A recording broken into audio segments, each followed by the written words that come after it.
با نام و یاد خدا با عرض سلام و ادب خدمت همه بیننده های ارجمند تلویزیون آریانا، به ویژه علاقه‌مندان برنامه چاردیوالی. امیدوار هستم که همه شما عزیزا خوب و صحتمند باشین و روز اول و روز دوم عید سعید قربان را با خوشی و آرامی سپری کرده باشین.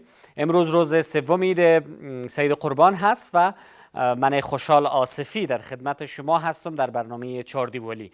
میریم به طرف اولین مهمان ما، زمونږ لومړنۍ میلمنه. شاید تاسو د دوی له څیرې او غږ سره پیژندګلوي ولرئ. مینا سلیمی ده چې په مزار شریف ښار کې اوسیږي. تکړه خبریاله، شاعر او لیکواله ده چې په دغه ډیرو مصروفیتونو چې دی لري، ولې چمتو شوه چې لمونږ سره د یو 15 دقیقو لپاره مرکه وکړي. مینا جان سلام. سلامونه، ښه هستئ؟ په خیر قراري ده؟ سلامت اوسئ، ډیره زیاته مننه. لوی اختر دې مبارک شه. مننه کور ودان. زه هم د اختر مبارکي تاسو ته او درنو لیدونکو ته د زړه له کومې وایم. هیله کوم چې د اختر د سولې پیلامه اوسي او له ځانه سره تلپاتې او واقعي سوله راولي. د سول څخه د یادونه وکړه، یعنې ته ډاډه یې چې سوله به راشي په دې وضعیت چې اوس حاکم دی په افغانستان کې؟ ستونزې خو شته، خو موږ خپله هیله له لاسه نه ورکوو. تاسو ګورئ چې هڅې روانې دي په هر قیمت چې شي. خلک، حکومت، ولس د سولې غوښتونکي دي، نو موږ هیلې ساتلې دي او هیلې به ساتو، ځکه تقریبا د اوږدو کلونو جګړو کې مو چې خپلې هیلې وساتلې، اوس چې د سولې خبرې اترې تودې دي، نو اوس خو باید هیله وساتو. د اختر لومړۍ ورځ چیرې لاړې؟ د اختر دوهمه ورځ چیرې لاړې؟ ځکه نن درېیمه ورځ ده. کوم کارونه دې ترسره کړل؟ آیا په کور کې وې؟ ځکه د کرونا مسله تر اوسه هم د ستونزه حل شوې نه ده، په کمرنګه توګه هنوز هم شتون لري. مننه. موږ د اختر اوله ورځ خو معمولا کور کې وو، خو وروسته له هغې دفتر ته لاړو. د اختر دویمه ورځ هم موږ دفتر ته ځو، ځکه زموږ خبر برخه ده، موږ باید په دفتر کې واوسو. نو دا 2 ورځې چیرته نه یو تللي، یا کور کې اوسېدلو یو یا هم دفتر ته راغلي یو. اوس چیرې کار کوئ؟ کوم تلویزیون، کومه راډیو کې کار کوئ په مزار شریف ښار کې؟ مننه. زه اوس هم د ملي رسنۍ سره په بلخ کې کار کوم. له اوله مې هم ملي سره کار کوم، اوس هم له ملي سره کار کوم، تر اوسه هم دلته یم. څو کاله کېږي چې د ملي تلویزیون سره کار کوئ؟ تقریبا 9 کاله کېږي. 9 کاله ډېر وخت یې تاو شه، ډېر وخت یې هغه تېر کړ. څنګه تر اوسه پورې پاتې یې، بل چېرې نه یې تللی؟ ځکه دلته کار کول واقعا زما خوښ دي په ملي رسنۍ کې، او کوم ځای کې چې زه کار کوم واقعا زما کاري خوندیتوب او د هر لحاظه ماته یو ښه محیط د کار کولو لپاره دی. یو کور مې هم دلته دی، زده کړې مې هم دلته دي، او نور چارې مې هم دلته دي. ځکه ما منلې چې دلته اوسم، ځکه ماته دلته کار کول خوند راکوي، ځکه یو ښه محیط دی. کاري چاپیریال څنګه دی هغلته، او په ټوله کې کاري ساحه څنګه ده په مزار شریف ښار ته؟ ځکه تاسو ځینو ولسوالیو ته هم کله د ریپورټ جوړولو لپاره ځئ. امنیت څنګه دی؟ دغه څو وخته کېږي ځینې محدودیتونه لګول شوي دي د بېلو ډلو ټپلو له خانه، او معلومات نه ورکول کېږي د ځینې حکومتي ادارو څخه، او خلک دا ویره لري چې دا یو لاسته راوړنه چې هغه د بیان ازادي دغه هم د لاسته تلو په حالت کې ده. تاسو څه فکر کوئ؟ کاري چاپیریال تر یو حده ښه دی، خو کومو ټکو ته چې تاسو اشاره وکړله محدودیتونه شته، او دا هغه څه دي چې تل اوسېدلي دي، او تاسو دې ته اشاره وکړه چې ځینې اطلاعات، بیان ازادۍ، دا ستونزې اوس هم شته دي. اوس هم زه په ډاډ سره کولی شم دا ووایم چې په یو ډول ځینې کسان نه غواړي دغه اطلاعات رسنیو ته ورکړي. دغه اطلاعات د ولس په اختیار کې کیدي، ځکه ولس حق لري له ده خبر شي. خو اوس هم دا ستونزې شته دي، دا چې دا به کله هوارې شي او کله به د پای ټکی ورته کېښودل شي. دا هغه څه دي چې تر اوسه څرګنده نه ده. درسونه دې چیرې ورسول؟ څنګه؟ درسونه دې چیرې ورسول؟ دوام دې ورکړه او که نه؟ خو ما درسونه نو فارغه شوم د ژورنالیزم پوهنځي څخه. د ماسترۍ لپاره مې تر اوسه پرېکړه نه ده کړې. وروسته له ده به د ماسترۍ لپاره هم کارونه کوم، غواړم چې ماستري واخلم، البته په 2 رشتو کې، خو تر اوسه مې اقدام نه دی کړی، ځکه دا کارونه لږ کموم، وروسته له هغې زده کړو ته دوام ورکوم. د بلخ امنیتي وضعیت په ټوله کې د مزار ښار امنیتي وضعیت اوس څنګه دی د شپې ورځو کې؟ په بلخ کې څو موده مخکې تاسو شاهد وئ چې موږ داسې ګزارشونه درلودل چې ځینې ولسوالیو کې امنیت هغومره ښه نه و، خو اوس کوم ګزارشونه چې خپاره کیږي او کوم څه چې امنیتي ځواکونه زموږ په اختیار کې دي په هغه کې دا راغلي دي چې امنیت په ولسوالیو کې اوس د ډاډ وړ دی او امنیتي وضعیت ځواکونو تر کنټرول لاندې ده او دوی خپل هڅې کوي تر څو په هغه ولسوالیو کې چې ناامنۍ شته دي دا ناامنۍ رفع کړي او امنیت ټینګ کړي. البته ګډ ځواکونه د ډاډ خلکو ته ورکړی دی چې په ځانګړي ډول د اختر دا 3 ورځې موږ ولیدل چې دوی واقعا ډېره هڅه کوي د امنیت ټینګښت لپاره او خلکو ته یې ډاډ هم دا دی چې دوی به امنیت ټینګوي او هغه ستونزې او ګواښونه چې شتون لري دوی به دا رفع کړي. کورنایي وضعیت هغلته څنګه دی؟ قرنطین شتون لري که نه ژوند عادي شوی دی، نورمال شوی دی، خلک نور پام نه کوي قرنطین ته؟ دا خو نه پوهېږم چې یوازې بلخ کې به دا و که نورو ولایتونو کې هم. په بلخ کې حتی هغه وختو کې چې دا کرونا په اوج کې وه هغومره جدي نه نیول کېدله د خلکو لخوا.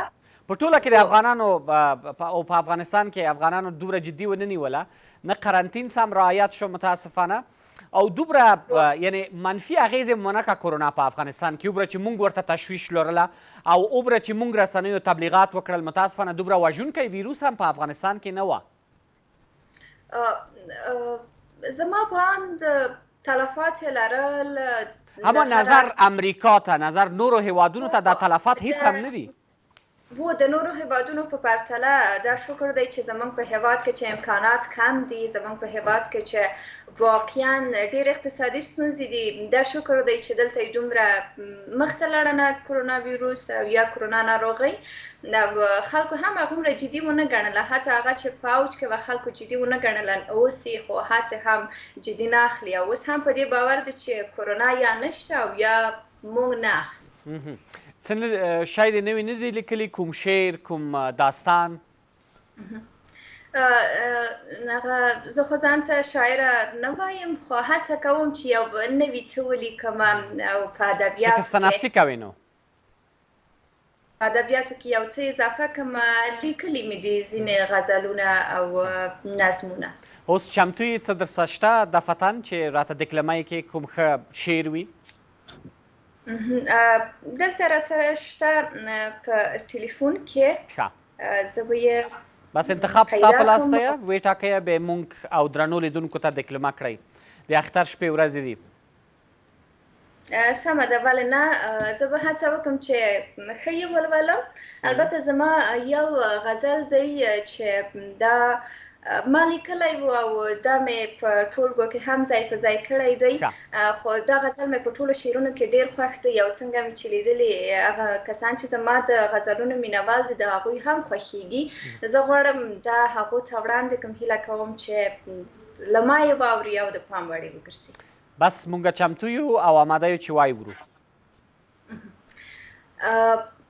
تر تا مې نه رسي واړه لاسونه، تر تا مې نه رسي واړه لاسونه او ستا په نامه به نشي سره لاسونه. ما د هر څه لپاره سوچ وکړلو، ما د هر څه لپاره سوچ وکړلو، له تا نه وینځم په اوبه لاسونه او ستا د یادونو ماشوم ویښ نشي یار، نور به کښېنږدمه په زړه لاسونه. زما د ژوند ټوله خوښي یې وړې و مات د شي مات د بیلتانه لاسونه. او زمونږ واټن ځمکه او اسمان دی خو یار نه رسي زما تر دیواله لاسونه. یمینې یار د ترېنه کډه کړې خو تا لا هم ایښي په وره لاسونه. تر اوسه دې په وره لاسونه ایښي دي؟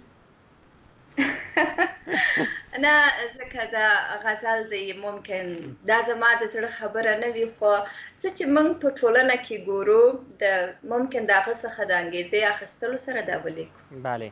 ته په رخصتۍ ورځ کې هم په دفتر کې، ځکه د بیکګراوند ماته دفتر غوندې ښکاري، یا نه کور دی؟ زه رخصتۍ ورځ کوم ځکه زموږ د خبر برخه ده، موږ گزارشونه لرو. زه په دفتر کې یم، البته تر یوې مودې پورې وروسته له هغې چې موږ خبرونه تکمیل کړل کور ته ځو. البته ټوله ورځ دفتر کې نه یو، صرف هغه وخت چې موږ گزارشونه لرو په خبر کار کوو دفتر. ته په اصل کې هم د بلخ یې که نه عمل زیږېدلې یې؟ بلې، ویم په اصل کې هم د بلخ ولایت یې عمل زیږېدلې یې؟ اصل کې هم د همده ځای یو. د هغو ځای دودونه او رسم و رواجونه د اختر په شپو ورځو کې څومره توپیر لري د مرکز نه، یعنې که پرتله یې کړو له کابل سره، کوم ځانګړي دودونه هلته شتون لري؟ نه فکر نه کوم دومره توپیر به ولري، خو کوم رواجونه چې دلته دي همغه د اختر ورځو کې تګ راتګ دی، د اختري وړل دي ځینو کورونو ته. او پخوا به کله چې ولسوالیو کې ښه امنیت و، اوس هم شته دی، خو هغه د پام وړ امنیت چې غوښتنه یې ټول کوي تر هغه حده ممکن نه وي. خلک به تلل تاریخي ځایونو ته، د لوبو ځایونو ته به تلل. دا چې اوس هم ځي هغومره څرګنده نه ده، خو په ښار کې هغه رواجونه چې شته دي د مرکز سره هغومره توپیر نه لري. ډېره زیاته مننه مینا سلیمي ده چې په دې رخصتۍ کې چمتو شوې له موږ سره مرکه وکړئ. که کوم ځانګړی پیغام لرئ یا کوم بل شعر لرئ چې د کلمۍ کې موږ ته اولیدونکو ته؟ مننه کور ودان. زما پیغام دا دی چې تلپاتې سوله دې په هیواد کې راشي. زموږ د ځورېدلي ولس هیله دې پوره شي. واقعا دوی د ډېرو کلونو څخه سولې ته شیبې شماري. هیله کوم چې دغه د دوی د هیله تحقق پیدا کړي او دوی واقعا هغه قربانۍ چې ورکړي دي او هغه په راتګ سره دا مرهم شي. ډېره مننه، الله دې مل شه. خدای پامان. خدای پامان. درنو لیدونکو، مینا سلیمي وه د مزار شریف له ښار څخه. ځو لنډه دمه اخلو، پس د هغو نه به د خپرونې له دویمې میلمنې سره خبرې اترې پیل کړو.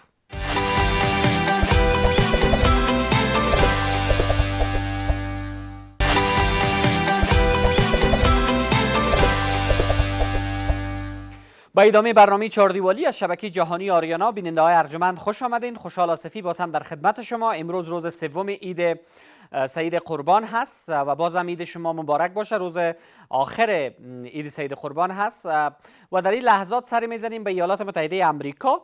مهمان ما یک دختر خانمی هست، بانو مژگان کبیری. ایشان هم شاعر هستند هم نویسنده. یک دو آهنگ سه آهنگ هم خوانده. یک آهنگ فارسی خوانده به نام تو با منی که این آهنگ شاید به گوشهای شما آشنا باشه و تصویر آهنگ را دیده باشین. دیگه ما خواستیم که احوال مژگان کبیری را بگیریم. خب چون مژگان جان در امریکا تولد شده، فارسی یا دری صحبت کرده نمیتونه، ما از پدرجانشان آقای همایون میخواهیم که ما را کمک بکنه و آقای همایون پدر مژگان جان هم خواستن که در برنامه با ما باشه تا هم ترجمه بکنه و هم از کارهای دخترشان بانو مژگان کبیر پرسان بکنیم. خب بعضی از افغانهای ما هستن که در اونجا تولد شدن یا 20 سال 30 سال اونجا بوده، فارسی یا پشتو درست صحبت کرده نمیتونه و ما باید ملامت نکنیم یا انتقاد نکنیم، بخاطر که خیلی سخت و دشوار هست. گرچه آدم باید زبان مادری خود را حفظ بکنه و صحبت بکنه، هم به گونه نوشتاری هم به گونه گفتاری، اما گاهگاهی وقت آدم 20 سال 30 سال در یک محیط باشه که هیچ با او زبان سر و کاری نداشته باشه، با مشکلات برمیخوره. مژگان جان سلام بر شما. Salam. Thank you guys so much for having me here. Thank you so much for accepting our invitation and being in our show. آقای همایون سلام بر شما. سلام برای شما، تشکر از شما که ما را دعوت کردین امروز و عید برای شما بازم تبریک میگیم. بسیار زیاد تشکر. عید شما همچنان مبارک باشه. مهربانی، تشکر. Mujgan John, first of all, my question is that if you tell me more about yourself, where you born, and about your education, your school, your university, and when you came to the world of music, what was your first, writing? If you start, then the question will rise up in my mind, and I will disturb you during your speaking. Absolutely. Yeah, I grew up just outside of Nashville, Tennessee, in the U.S., and being in this environment here, it's a very, very musical city. There's obviously country music is what Nashville is known for, but over the years it's become, known for a lot of other genres of music and just a great environment to be a creative person. So I grew up in that sort of scene and was always just around music. My family loves music. We were always playing music in the house. And kind of got into it. My parents got me a guitar when I was 14 or 15. And as soon as I got the guitar, I just knew that music was something I wanted to do. And at that point, I started experimenting with writing my own music. And as a child, we always grew up with Afghani music in the house, with Ahmad Zaire, Haider Salim, all of the great legends. And so we were always singing their music. And at a certain point, I just decided that I wanted to really honor my heritage and to continue to carry on the legacy of Ahmad Zaire, which has been an honor to sing his music. Yeah. I don't know if we need to have these breaks in so he can No, it's translate. so let your dad to translate what you have said. Okay.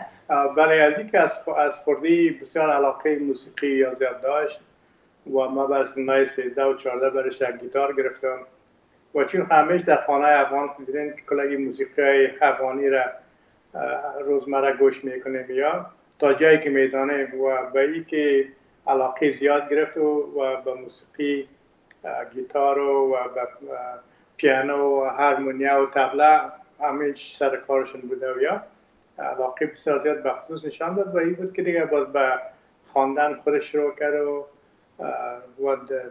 نوشتن خواندن و شعر ترکیب خواندن اینا علاقه زیاد نشان داشت که باباش کمک کنیم که میره پیش ببره و ادامه داد. Mushkan John, what you are really exactly? Are you a writer? Are you a poet? Are you an actor? Are you a singer? All of the above. No, which one more? I mean, you love it to be. At the end of the day, I'm a singer. I think that, and I guess for me, I don't separate singing and songwriting because I feel like a real artist is oftentimes singing their own music. And that to me is such a big expression of who you are, what your personality is, what you have to say, how you connect with people with a beautiful message. So for me, at the end of the day, like I really love performing and I love singing. I love connecting with fans and seeing how your music impacts people. So I guess the answer to your question would be singer. And except of Tubamani song, do you have any other Farsi or Persian song that you made? I do actually. Yeah, so my very first song that I performed was with the great Haider Salim. We sang Khabardari together at a wedding. And that was like, I was 16. I think it's floating around on YouTube. So that was my first song that I sang. And then I did Tubamani. And actually, I have a surprise. I'm releasing a new song in about a month. We're getting ready to shoot the music video. So that one is going to be coming out. And honestly, it's my favorite Farsi song that I've sung to date. So I'm really excited for people to hear that. و آقای اماین اگر ترجمه بکنین گرچه ما میدانیم ولی بر بیننده های ما خوبتر است که به فارسی هم اگر صحبت شود. بله بسیار علاقه زیاد داره به خواندن فارسی. خودش اصلا اول خواننده است که میخوانه و علاقه زیاد داره، آواز بسیار خوب داره و کار اولش همیست و در پالی رسید به دیگر خواننده های امریکایی اینجا خواندن جور کرده و خواندنش ثبت شده. بله. و خواندنهای فارسی زیاد داره در یوتیوب یا شاید که اما فکر کنم مشهورترینش هم آهنگ توبامنی باشه دیگه که در افغانستان زیاد مردم میشنوند. بله چون به از طریق یوتیوب تلویزیون یوتیوب یا تیچ رویا و کلی دسترسی داره برش و در غیر از او بسیار به خردی یا همراه هایدر سلیم چند خواندن کرده بود به کلم پارتی یا کلم معرفی که بوده تصادفاً برابر شده بود خوانده بود و او حتما شما میتونین که در یوتیوب ببینین و زیاد علاقه داره و فکر میکنم که شاید که یک ماه بعد سر یکی از خواننده‌های فارسی کار میکنه و او رو برای شما نشر میکنین و باز کل دوستا و بیننده‌های محترم ببینن. بسیار خوب. Mushkan John, have you been to Afghanistan before? How do you like Afghanistan so far? I have never been. I would love to go. From the time I was little, I've heard stories from my family of what a beautiful place it is and what a rich culture it is. So I look forward to the day that I get to come visit, inshallah. And what do you think about Afghanistan? I mean, obviously, Afghanistan has been through so much, and my heart goes out to everybody that has been affected over the years, because of this terrible war that has gone on. But as far as the culture goes, I mean, there's no place in the world like Afghanistan. The food, the people, the music, it's such a rich culture, and I'm really proud to be from Afghanistan. آقای موین؟ بله بسیار زیاد علاقه زیاد به افغانستان داره. متاسفانه ما نتونستیم که تقریبا من 41 سال است که در امریکا هستم. 41 سال؟ بله سال 79 از از مکتب که خلاص شدم دوره اول فاکولته بود دیگه، متاسفانه نتونستیم که ادامه بدیم و از مشکلاتی که بود مقصد که از افغانستان دور شدیم. وطن عزیز ما بسیار کشور بسیار با عظمت و کلتور و کلچر بسیار عالی داره. با مالدار شما بلد هستیم از غذاهای افغانی، بله. از میمانداری افغانا و از دوستی افغانا مانده جای نیست که مثلا ما شما سرش کرد بزنیم و متاسفانه نتونسته که به افغانستان سفر کنیم و آرزو است چرا نه یک روز بخیر بتانیم که ببینیم از نزدیک بازم.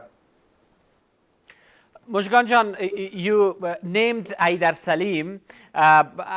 With other Afghan singers, do you have any relation? Are you helping them or are they helping you in writing or singing? As far as creating music, I do a lot of my own compositions on my own. Obviously, I'm taking Ahmad Zaire songs and remaking them, recreating them. But as far as the music production, I'm doing a lot of that myself. This next song I'm releasing, I do have a rabab player that's playing on it. I have a tabla player. So I'm starting to incorporate some of the live elements and incorporating some other Afghans as a part of it. So this is going to be a little bit different of a sound from the last song. I wanted to go a little more traditional, but I also have my own style. So it's kind of a mix of my influences by growing up in America, but also honoring my, background with the Afghani music. And what about West singers? I mean, American singers. American singers. Well, so to answer your question from earlier, I work as a songwriter in America. So I write a lot of music for a lot of American pop artists like Kelly Clarkson, Selena Gomez, Christina Aguilera. I've composed music for a lot of these artists. So those are probably some of my favorites just because it's such a pleasure to get to work with them. I'm like, good music is good music. If it's a good story, I'm going to listen to it. That's good. آقای معین؟ بله، و همراه هنرمندای افغانی کسی نیست که همراهش کار بکنه و کل چیزا خودش کمپوز میکنه، خودش جور میکنه. بله. و علاقه زیاد داره که یکی کار بکنه. همراه خواننده‌های آمریکایی که چون دسترسی زیاد داره، همراه کلی کلارکسن و سلینا گامز یا کریستینا اگیلرا همراه از اینا کار میکنه، برای از اینا خواندن جور کرده. و در غیر از او به خواندن جدیدی که کار میکنه، رباب و طبله و بسلا همراهش میکس کرده دیگه بخیر آماده شده. حتما برای شما کافی رو هم میکنیم شما ببینید. Can you sing Ahmad Zaire song now if you're ready? Do you remember? Sure. Because you have named Ahmad Zaire. Yes, no problem. And I have to tell you guys, it's 5:30 in the morning, so. Yeah, I know. It's 5:30 in America. So this is a very special treat. Yeah, I know.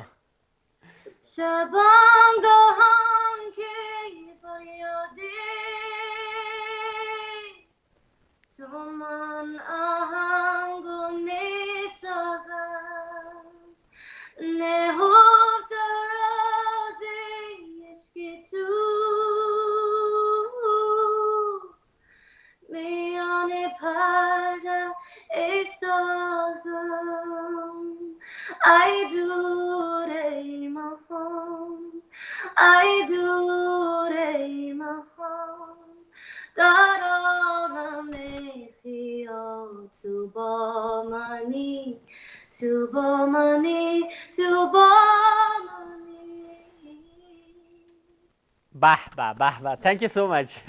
That was really great. Have you been to a concert among Afghans in the United States? Actually, so I performed my first concert back in June of last year in Fremont, California. They did a night to honor Ahmad Zaire for his 40th anniversary celebration of life. And there was like 15, 20 different artists that performed. So it was really cool for the first time to get to be a part of the community and to see other artists performing, everybody coming together for one cause. So that was my first proper concert. And how was the people's reactions to your concert? I mean, what you found from the reactions of people, those they were there? Yeah, you know, there's nothing like the feeling of being on stage performing, and then getting off stage and seeing how people react to the music. You know, sometimes people are crying, sometimes people are wanting to take pictures, they can't believe they met you, you know. And for me, you know, I always stay focused on the music. Like, to me, it's not, I never did this because I wanted attention or I wanted people to say nice things. I did it because it's an expression in your heart, you know. But to be able to see the reaction of people, to see how your music, you know, these are hard times. There's a lot of people that are suffering right now. And if I can do one thing to get people, you know, through a difficult time and to give them hope through music, then I feel like I'm doing what my purpose is here. And is there any plan in the future, because now it's a coronavirus and virus pandemic, everything is closed and it's quarantine and there are some restrictions. If these all are about to finish, then do you have any plan of having another concert in the US? I do, yeah. I mean, I think the biggest thing is just going to be waiting till, you know, it's safe for everybody to be gathering together again. I had planned for Nowruz. I was supposed to be playing in San Diego for a big concert that they were putting together. So I'm definitely getting more involved in the live shows, and you know, when the time is right. In the meantime, you know, we're very lucky that we can do, you know, like here, it's in the middle of the night here in Tennessee. We're able to talk to you in Afghanistan. And, you know, I'm using my social media. So if people follow me on Facebook and on Instagram, I'm posting a lot of like performing acoustic songs, you know, whether it's English or it's Farsi. I'm connecting a lot with fans. So that's a good way for people to still be in touch, even if we're not able to do concerts in person right now. آقای موین؟ بله، سال گذشته سالگرد چلمین سالگرد مرحوم محمد بود که پروگرام داشتن در کالیفرنیا در فریمان و ازش خواهش کردن به اونجا اشتراک کردیم و بسیار شب بسیار خوبی و همراه دیگه خواننده و دوستا یک جای بسیار محفل خوب بود و کوشش داره که نوروز هم تقریبا میخواستیم پروگرام بگیریم، اما متاسفانه از این پرابلم کرونا ویروس نتونست که اشتراک کنن و کنسل شد یا، اما چون از طریق موزیک خود بسیار زیاد کوشش داره که برای کسایی که تکلیف است یعنی بتوان همراهشان کنکت شود، نزدیک شود، که از طریق موزیک خود برایشان مثلا یک سهولت در زندگی برایشان پیدا کنه، یک لحظه ای که همراه کسی میگذرانه یا وقتشان خوش بگذره یا و علاقه زیاد داره و انشالله حتما در آینده هم امکاناتش هست چرانه که به کنسرت ها یا اشتراک کنه و از این طریق کل دوستا و بیننده های تلویزیون در شما بتونن که اینا رو ببینن انشالله. شما چقدر کمکش میکنین آقای معین به عنوان پدرشان و چقدر راضی هستین از ایشان؟ در کدام کارهایشان کمک بکنین تا بتن از این بالاتر برسه و آرزوهایی که داره به او برسه؟ ما علاقه زیاد ماندار به ایست که چون خودش بسیار یک رشته بسیار مشکل انتخاب کرده، یعنی کوشش دارم که همراهش همیشه باشم و به اصطلاح تقویت کنم میشه. من تا از نگاه هنریایش ما چین خودم دسترسی ندارم، اما علاقه زیاد دارم و همیشه برش کوشش میکنم که سرش خواندنهای افغانی را اون میبینن که خواندنهای افغانی. نه اتفاقا بسیار خوب تلفظ میکنه، با وجودی که در امریکا پیدا شده و بزرگ شده دیگه خیلی سخت است که آدم. من پیشتر هم در آغاز برنامه گفتم که اکثر از افغانای ما که درست فارسی یا پشتو صحبت کردن نمیتونه، بحث محیط است و یک کسی اونجا تولد شه و 20 سال و 30 سال بگذره طبعا یک مقدار تاثیر میگذاره. بله مشکل است. مدام کارش کوشش میکنم که بسلا از نگاه تلفظ باز شعریای افغانی خوب بسیار رو آسان هم نیست برای کسی خصوصا که بلد نباشه، اما برش بسیار تکرار میکنم که تا صحیح آماده باشه و ما متیقن باشیم که نشه که باعث اذیت مردم نشه و شنونده و کسایی که میبینن تعرض ماندار میکنن که چطور خواندن کسی دیگر و مدام ما به احترام مرحوم محمد ماندار خواننده بود که در قلب کل ما جای داشت یا و به احترام نهی که ما بسلا کارایش ما میکنیم ادامه میدیم، اما چین علاقه زیاد است میخوایم چرا نه. Mushkan, do you have any Pashto song? I mean, can you sing Pashto? I have never actually sung. No, if your dad help you. Oh, absolutely, yeah, بله، چرا absolutely, نه؟ yeah. بله، حتما. And do you play any musical instrument? If you play, which kind of instrument you can play well? I do. Guitar will always be my first instrument. I learned on guitar, but I also play bass guitar. I play piano, and then I do a lot of like my composing. So I do like keyboards and drums and all that kind of stuff as well. So a lot of different instruments actually. Yeah.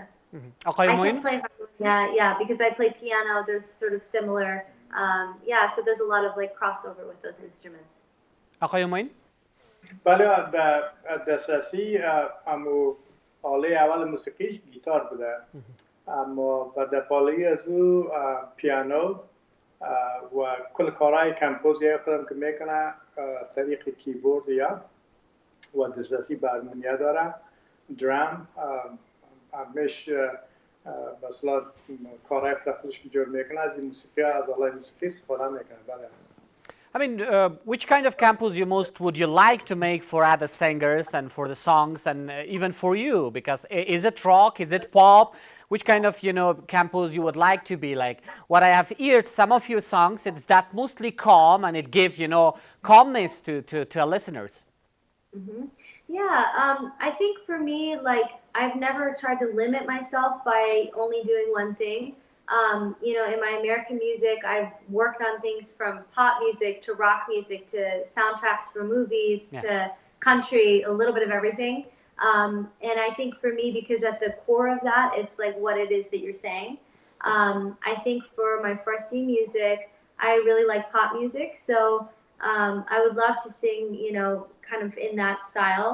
I think, I love the kind of calm, peaceful stuff as well, because I think a lot of people need that in their lives. So that's the kind of music that I've been drawn to. But I definitely am not limited to just one thing. If I feel inspired and I feel, some days I just wake up and I feel creative and I think, oh, I want to do this style, So I think you have to kind of follow and chase wherever your muse is.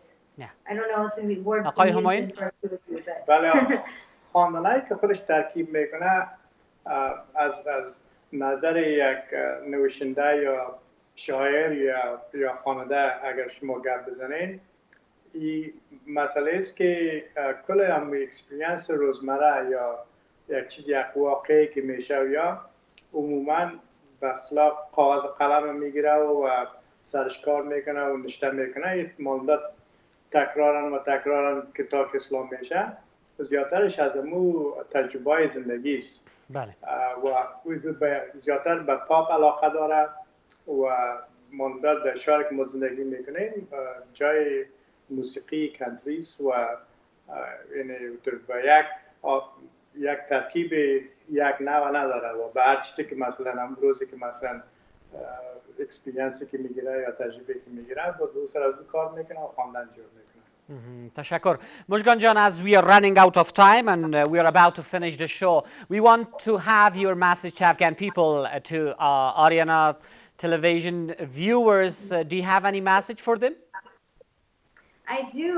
I just want to, first of all, tell everybody, stay strong. I know that these are hard times, but just know that you're loved. I love all my fans. And I just want to thank everybody so much for supporting my music, for all the really beautiful and kind comments. I read almost everything that I get online, and I try and respond to everybody. So I just want to thank everybody for their support and for embracing my music. And I'm excited to share more music with you, and just appreciate everybody very much. And thank you to Ariana TV for giving me this platform to be able to talk about my story, and thank you guys for being interested in doing it. Thank you so much. آقای معین؟ تشکر از اینکه برای ما وقت دارین و دعوت کردین که ما بیاییم موضوع به چیز پروگرام شما، پروگرام بسیار مقبول و برای هموطنان عزیز هم بسلام میگه قوی باشید، قوی باشید. در این مدت که بسیار زیاد مشکل است و اوضاع فعلی که دارن و بسیار زیاد تشکر از اینکه حمایت میکنن از خواندنهای میگن جان و شما تشکر که ما رو دعوت کردین و ما وقت دادین که شما از نزدیک ببینیم. متاسفانه که ما عکس شما نتونستیم که ببینیم. ای که در نشرات بره باز چهره بدرنگ مرا میبینین. Then you will see my ugly face. Thank you both of you. Thank you both of you and have a great day. Bye bye. Thank you. بسیار تشکر. روز خوش بر شما تشکر. خدا نگهدار. الله حافظ. خدا نگهدار. بیننده ارجمند با اون مژگان کبیر بودن. ایشان هم نویسنده هستن، هم کم البته شاعر هستن و هم آهنگساز. دختر خانم فعال خواستم ایشان را هم امروز در روز سوم عید سید قربان داشته باشیم. از ایشان و از پدرجانشان آقای همایون ممنون و مشکور هستیم که در برنامه ما حاضر شدن و صحبت بکنن. از تک تک شما ممنون و مشکور هستم. همیشه با عزت سربلند باشین. زنده باد افغانستان و خداوند یار و نگهدار همه شما.